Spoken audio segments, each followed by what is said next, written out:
Assalamualaikum warahmatullahi wabarakatuh.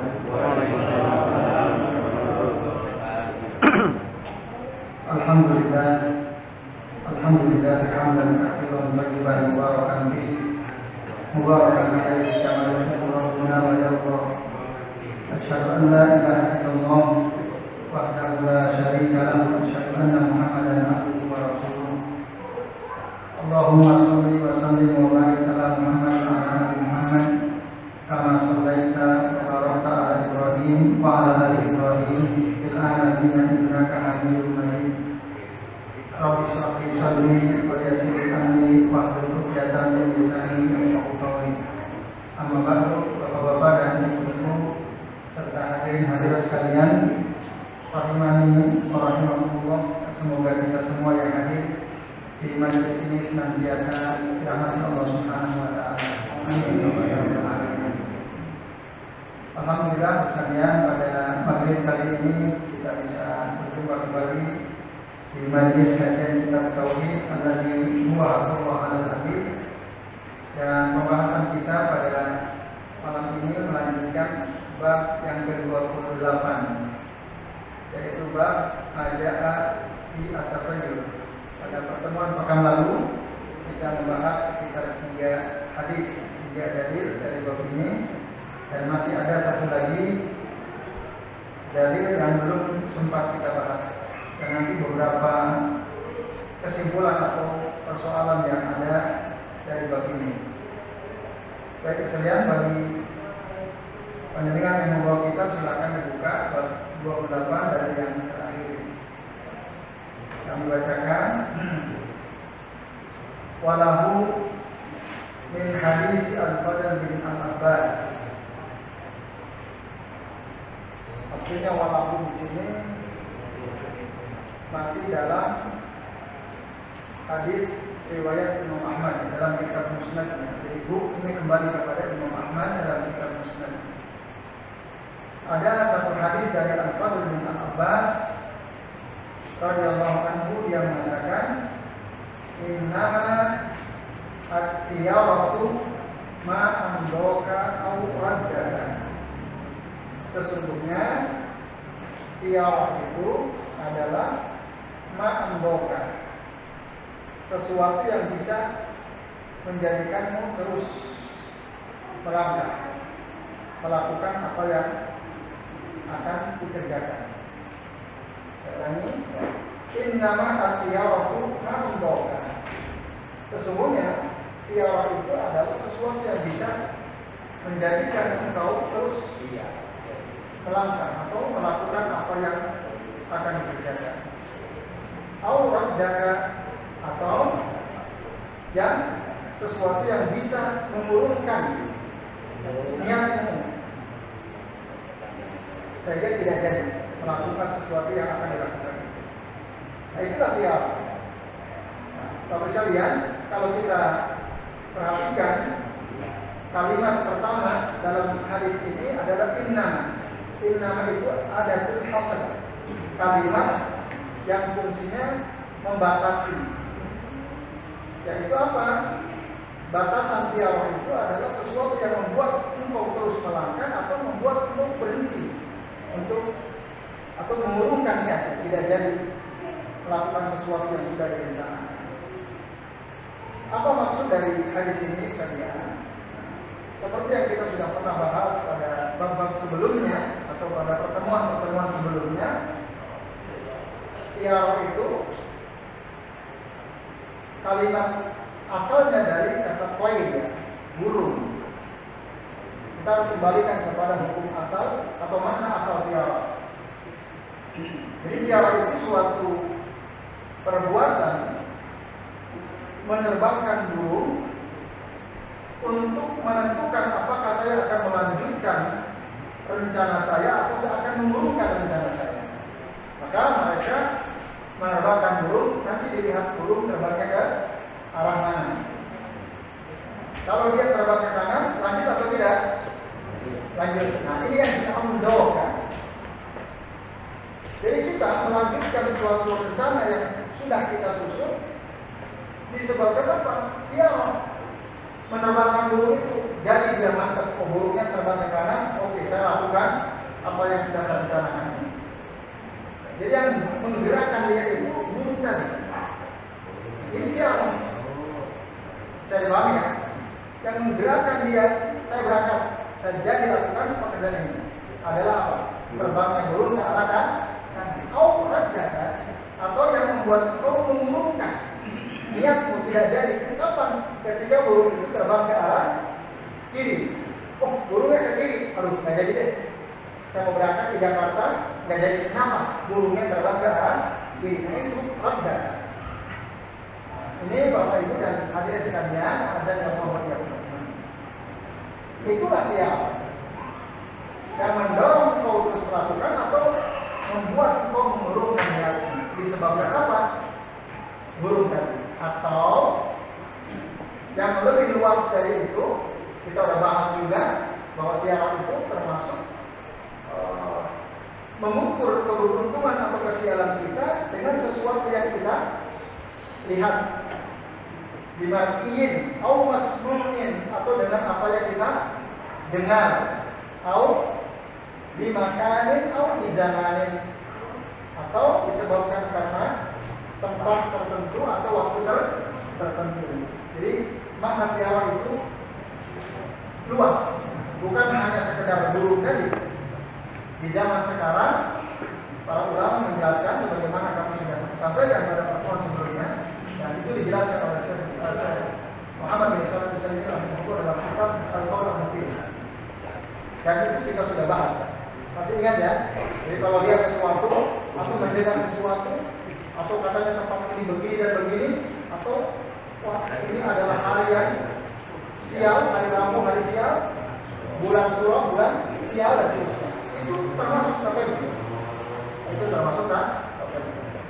Intinya tadi sesuatu yang membuat engkau terdorong untuk melakukan atau yang membuat engkau terhalang atau mengurungkan niatmu dari melakukan sesuatu. Itu batasan ininya, tegasnya misalnya. Sesuatu ini. Jadi jangan sampai kita punya rencana lalu akhirnya kita melakukan gara-gara sesuatu yang kita lihat, sesuatu yang kita dengar. Jangan sampai itu. Tapi apa ya? Menurut saya bukan karena sesuatu tadi ya, yang membuat saya mengurungkan atau membuat saya jadi. Ini sudah saya rencanakan. Apapun yang terjadi, bismillah saya lakukan. Tetapi sekalian, dikatakan, maka dengan demikian, kalau ada sesuatu terbersit di hati kita, terpikirkan dalam pikiran kita, aduh, misalnya, ini jadi hingga saya lalu kita tanya pada diri sendiri, saya jadi berangkat nggak ya? Mau ke Jakarta misalnya. Tapi tadi saya mendengar ada suara burung hantu misalnya. Jadi saya jadi berangkat atau tidak? Misalnya terpikirkan dalam pikiran kita seperti itu, atau di dalam hati kita mikirin. Tapi kemudian kita sadar bahwa ini nggak benar. Ini nggak benar. Saya nggak peduli ada suara burung hantu atau tidak. Bismillah, saya tetap akan berangkat. Kalau hanya sekedar terpikirkan atau terbersit di dalam hati kita, maka yang seperti ini, Bapak sekalian, wala raiba anna salamata minha hatta fi tafkir al-insan khairun bila sakin. Lakin idza waqa'a fil qalbi wa lam turidhu wa lam yaltaqi bi hada fa innaha la tadurruhu. Tetapi kalau hanya sekedar terpikirkan dalam pikiran atau dalam hati terbersit tadi dan kita tidak menginginkannya, kita tidak memperdulikannya, fa innaha la tadurruhu.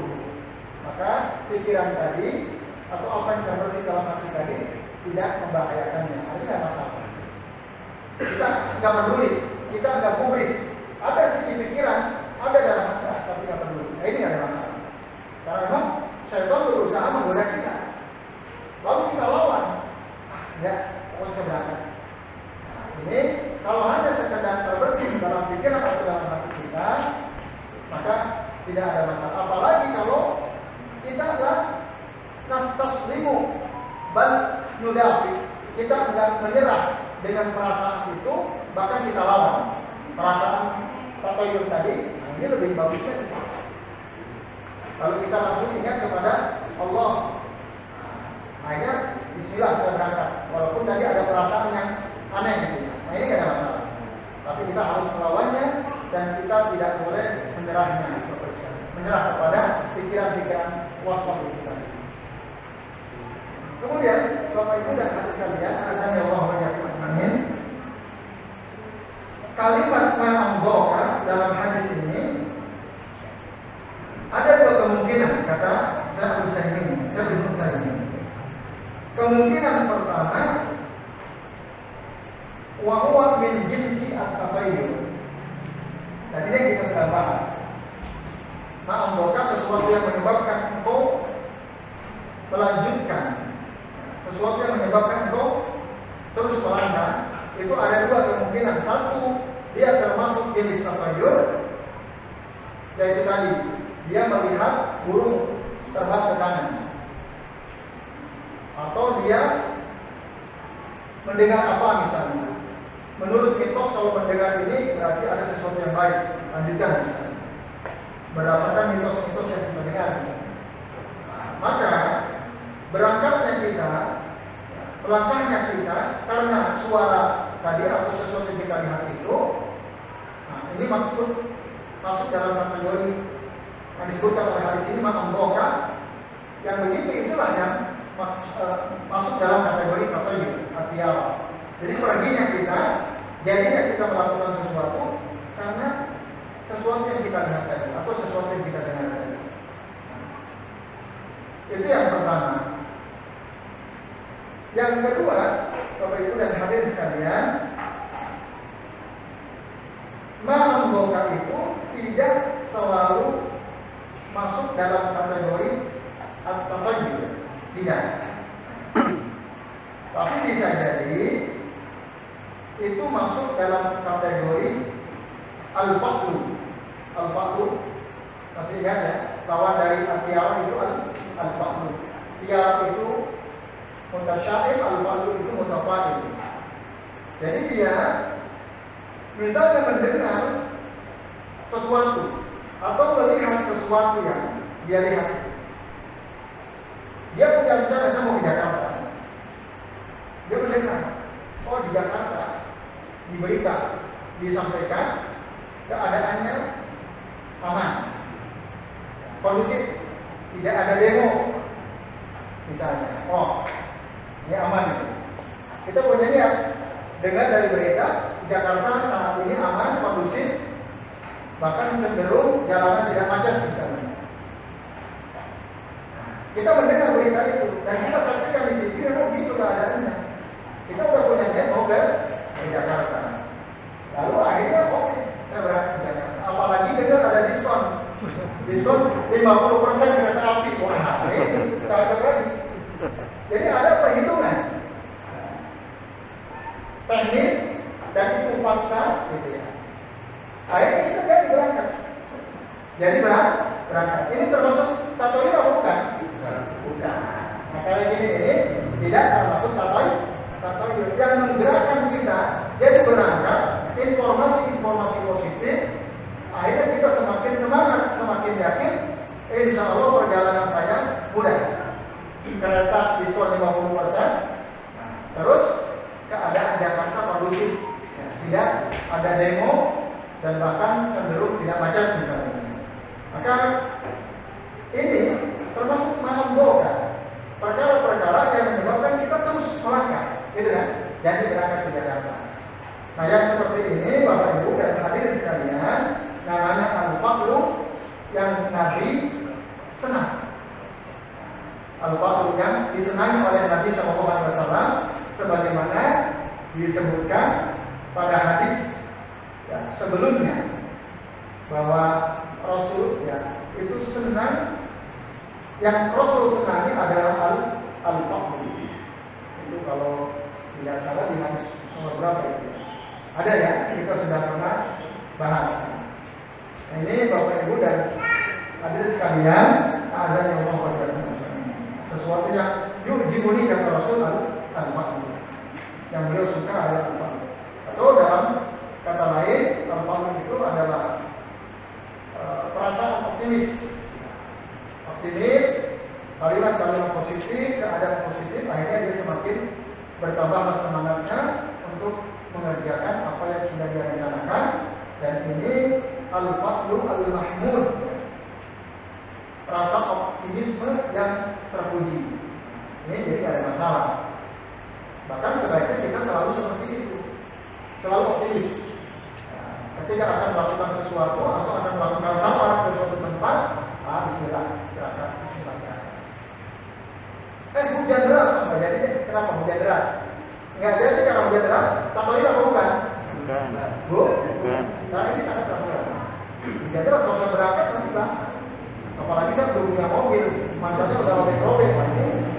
Kalau berangkat, bisa dibasahan misalnya. Ini tidak termasuk tabayun meskipun dia tidak jadi berangkat karena sesuatu yang dia lihat. Nah, sesuatu yang dia lihat hujan itu sesuatu yang rasional, sehingga akhirnya tidak jadi berangkat. Nah, tabayun itu bukan rasional. Tidak masa gerakan buruh bisa menentukan perjalanan kita siap atau berangkat, tidak rasional. Tidak rasional. Itu yang disebut mitos. Maka hati-hati dengan mitos seperti saya.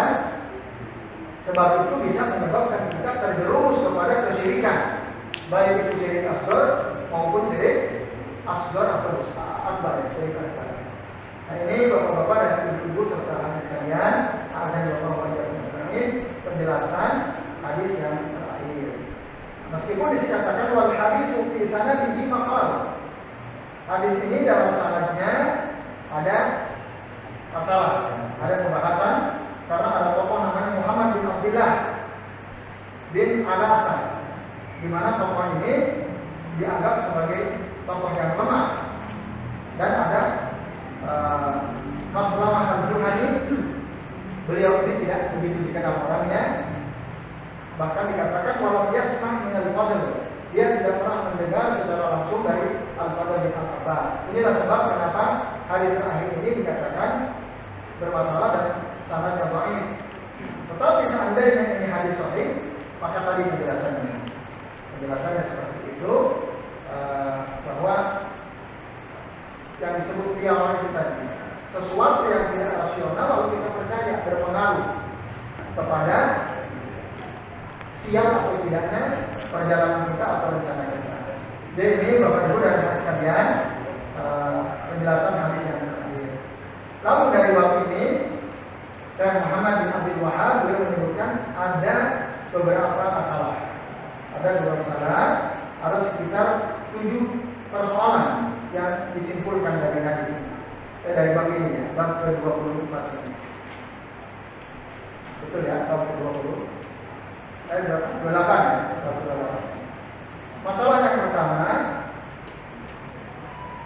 at-tanbih, peringatan ala qaulihi ta'ala terhadap firman Allah Ta'ala dalam surah apa yang kita sudah bahas dalam surah Al-A'raf ayat 131 yang berbunyi ala innama ta'iruhum indallah. Ketahuilah sesungguhnya ta'iruhum, kesialan mereka itu yang menentukan adalah Allah Azza wa Jalla. Dan ayat lain dari surah Yasin ayat 19, ta'iruhum ma'akum, kesialan kalian itu ada bersama kalian. Nah, ini perlu diperhatikan dan digarisbawahi, apakah kedua ayat ini bertentangan satu sama lain atau tidak? Nampaknya bertentangan. Uta'aidun ba'dhum ba'dha, nampaknya. Karena di ayat 131 surah Al-A'raf dikatakan bahwa kesialan kita itu ada di sisi Allah Azza wa Jalla. Yang menentukan seseorang sial atau tidak adalah Allah Azza wa Jalla yang mengizinkan. Tapi di surah Yasin ayat 19, qalu ta'irukum ma'akum. Jadi Nabi dan para Rasul mengatakan kesialan kalian itu ya ada bersama kalian, cara kalian sendiri maka kalian menjadi sial. ini gimana cara mengkompromikan dua ayat Al-Quran yang nampaknya bertabrakan atau kontradiksi. Lalu katakan di sini kita sudah bahas penjelasannya bahwa kedua ayat ini tidak kontradiksi sama sekali, bahkan bisa dipahami dengan benar kedua-duanya tanpa harus menabrak atau tanpa harus kita anggap sebagai ayat yang kontradiktif. Kenapa? Karena ayat 131 dari surah Al-A'raf itu menjelaskan bahwa hakikat yang mengizinkan terjadinya kesialan pada seseorang adalah Allah Azza wa Jalla. Allah yang menentukan terjadi atau tidak terjadi. Karena Allah yang menentukan segala sesuatu. Maka Nabi katakan, ketahuilah, tidaklah suatu kaum berkumpul bersama mereka untuk memberikan manfaat kepadamu,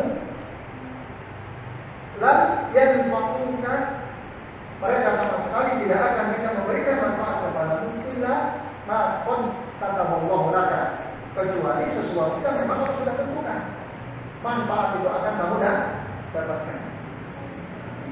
Jadi bukan karena orang banyak berkumpul untuk memberikan manfaat kepada kita lalu kita berteman, bukan karena mereka, tetapi karena memang Allah sudah menetapkan manfaat itu akan kamu dapatkan.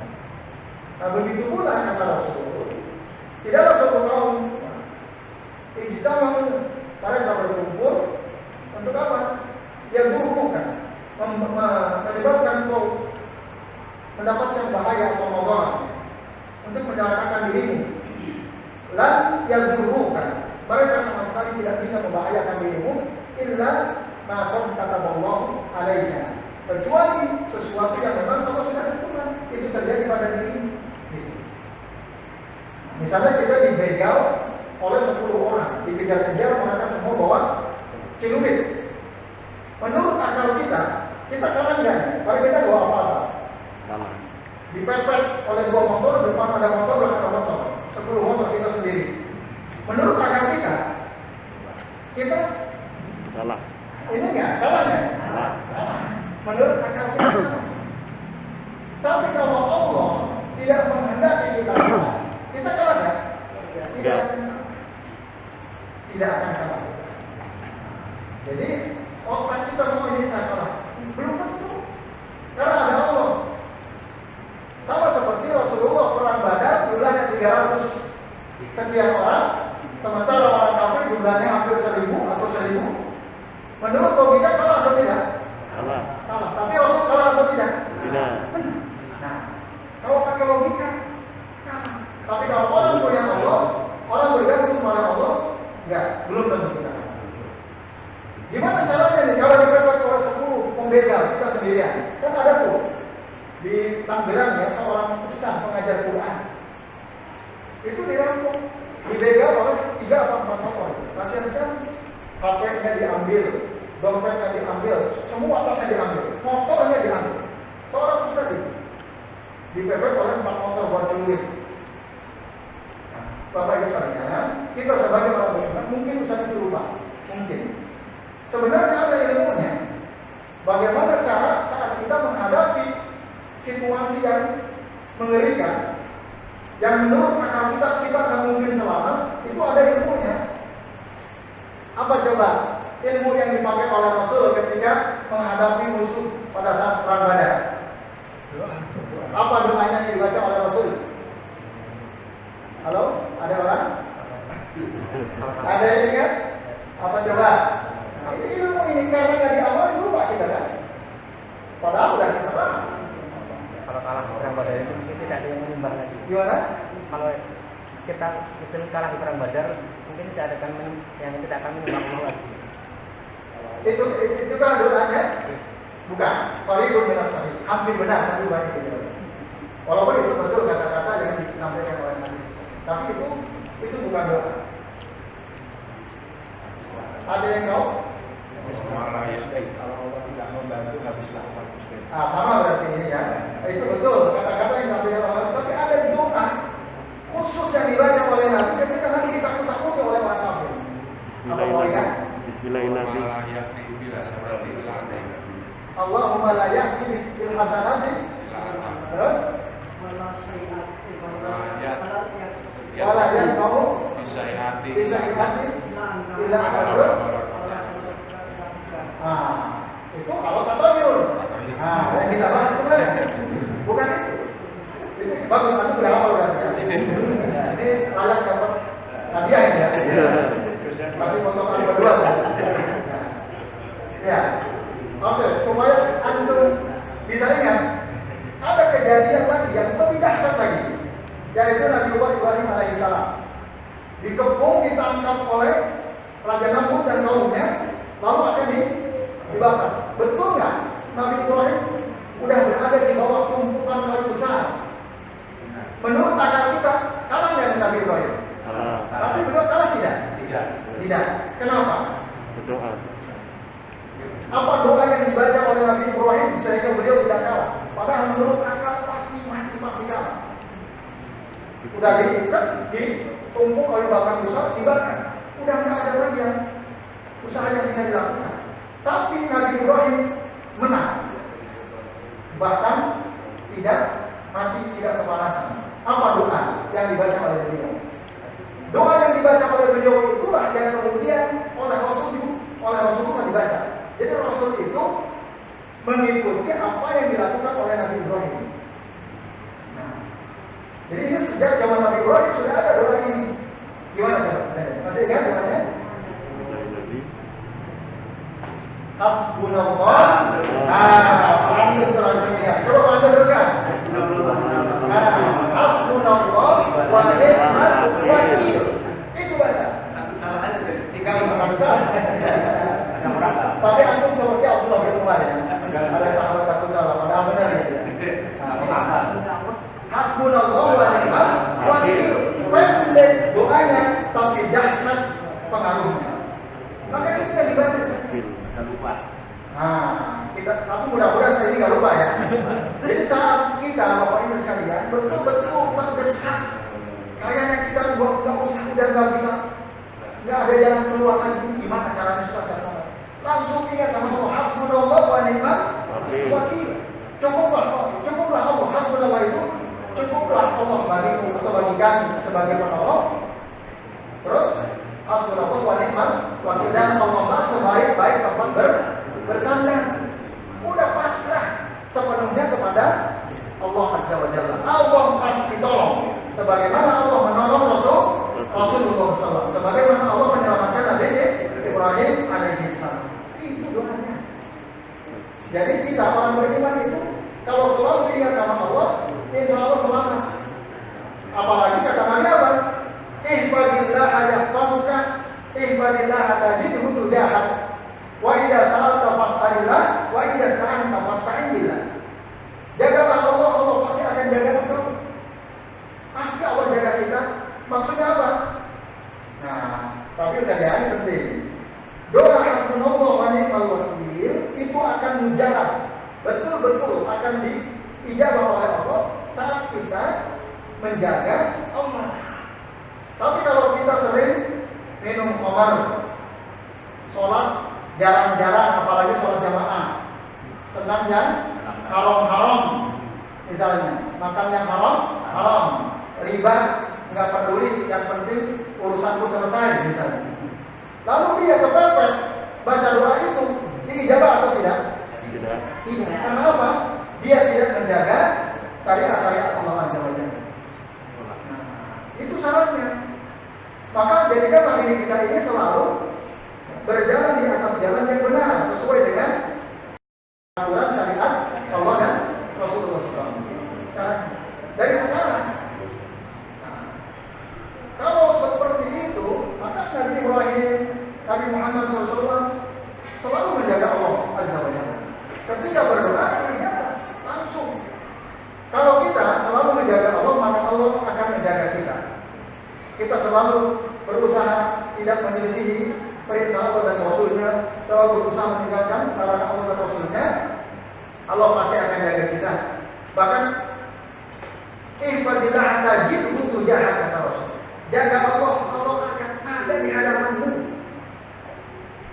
Wa idza sa'alta fas'alillah. Kalau minta sama Allah, wa idza sta'anta fasta'in billah. Kalau minta tolong sama Allah, pasti akan Allah ijabah. Boro-boro 10 motor, 1000 motor pun kalau kita betul-betul sudah menjaga Allah, lalu kita berdoa dengan doa tadi, hasbunallahu wa ni'mal wakil, insyaallah selamat. Sebagaimana Allah selamatkan Nabi Muhammad SAW dalam perang Badar, dan sebagaimana Allah selamatkan Nabi Ibrahim ketika dibakar. Itu konsepnya. Nah, jadi itu yang pentingnya kita pahami bersama bahwa segala sesuatu itu terjadi atas kehendak Allah. Jadi surah Al-A'raf ayat 131 itu maksudnya. Semua terjadi itu atas kehendak Allah. Sementara ayat 19 dari surah Yasin, kita ini menjadi sebab sial atau beruntungnya kita sendiri. Tadi misalnya kita dibegal, bukan 10 motor, cuma 3 motor. Akhirnya semua barang-barang kita diambil sama dia. Sial apa beruntung? Sial kan? Menurut ini rasional kita sial. Nah, kok bisa kita begitu? Nah, kalau kita merujuk kepada surah Yasin ayat 19, itu disebabkan karena kita sendiri. Satu, kenapa kita jalannya malam-malam sendirian? Gitu kan? Kenapa kok nggak ada teman? Mungkin waktu kita berangkat dari rumah lupa baca doa, misalnya. Atau kita juga lupa membaca doa tadi, hasbunallahu wa ni'mal wakil. Banyak yang kita lupa. Akhirnya ketika kita dibegal oleh pembegal, hilang deh semua barang kita. Itu yang disebut ta'ilukum ma'akum. Tapi yang menentukan segala sesuatu adalah Allah Azza wa Jalla. Ini bisa dilihat. Kemudian yang kedua, nafsu al-adwan, tidak ada penyakit menular. Maksudnya dengan sendirinya. Karena menularnya suatu penyakit itu atas izin Allah juga. Walaupun ya kita percaya ada penyakit yang secara medis memang bisa menular, seperti COVID-19 ini misalnya, atau penyakit kusta misalnya, atau taun kalau zaman dulu misalnya. Tetapi dia menular dengan sendirinya tidak. Kalau Allah tidak menghendaki, tidak akan menular. Sebagaimana Rasul memegang orang yang kena penyakit kusta. Bahkan ini makan makanan saya. Seandainya itu bisa dipastikan menular, pasti Rasul tertular. Tapi Rasul yakin yang menyebabkan penyakit itu menular atau tidak adalah izin dari Allah Azza wa Jalla. Maka ini makan makanan saya. Padahal Rasul bilang, firra minal adzum, firra minal asad. Larilah engkau dari orang yang kena penyakit kusta sebagaimana engkau lari dari singa. Tapi Rasul justru tarik tangannya dikasih makan. Jadi maksudnya tidak ada penularan yang terjadi dengan sendirinya. Kemudian yang ketiga, nafsu atiyarah, bahwa tatoyur itu nggak ada.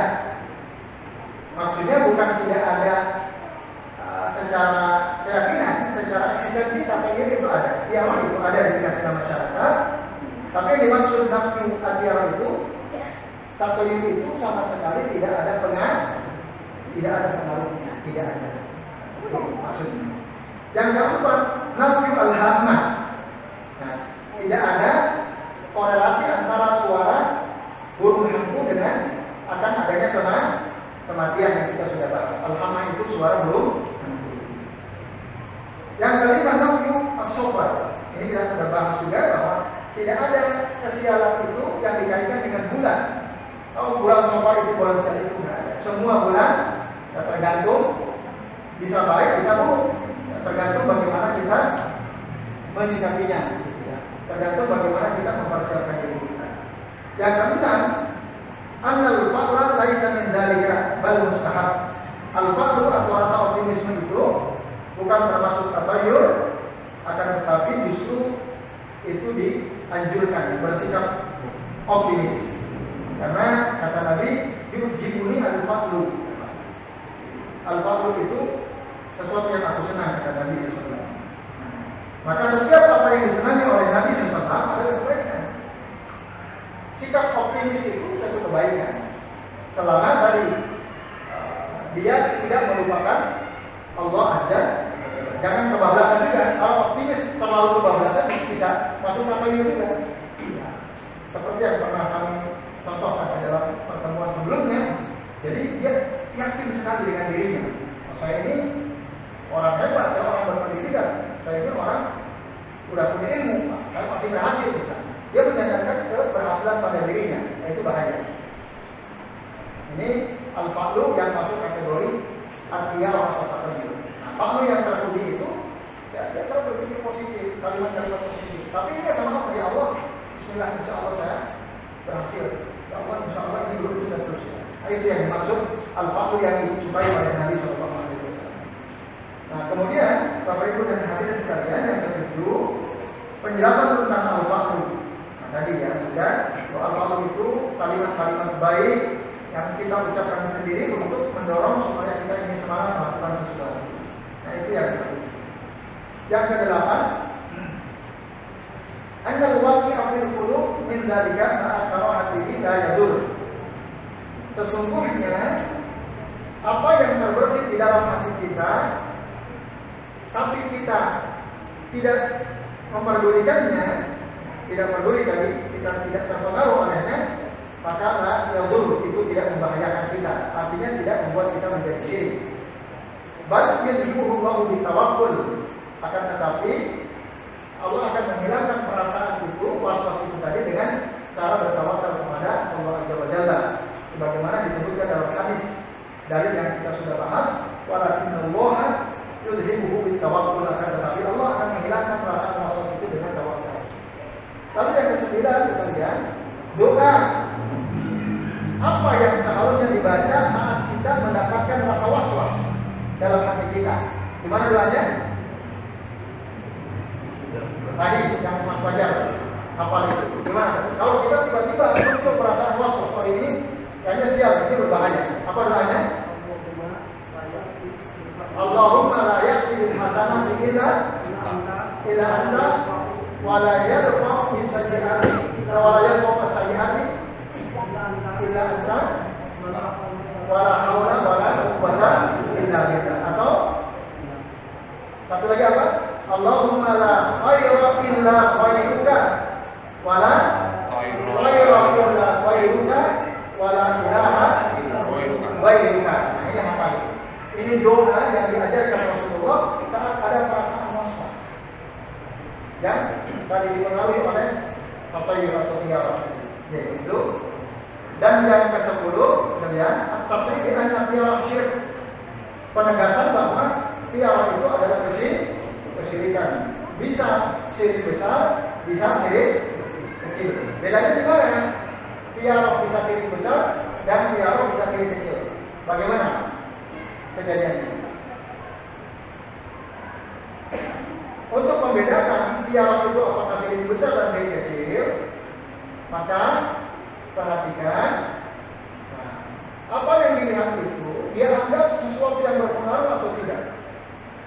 Kalau dia anggap apa yang dilihat, mitos yang dia lihat, yang dia dengar itu betul-betul mempengaruhi kesialannya, mempengaruhi keberuntungannya, itu syirik besar. Dia anggap terbangnya burung ke kiri, nah ini pasti yang membuat saya sial, itu syirik besar. Lalu kapan dialog itu dianggap syirik kecil? Saat dia memikirkan dalam akal pikirannya, di kepalanya, wah karena burung terbang ke kiri inilah kayaknya bisa menjadi sebab perjalanan saya sial. Dia menganggap itu sebab. Padahal tidak ada penjelasan bahwa terbangnya burung ke kiri itu menjadi sebab kesialan seseorang. Nah, itu. Maka kalau dia hanya menganggap itu sebagai sebab, kalau kita bicara sebab berarti ada musabab.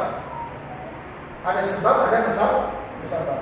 Musababnya siapa? Allah Azza wa Jalla. Musababnya, ya sebabnya burung tadi. Nah, itu sih.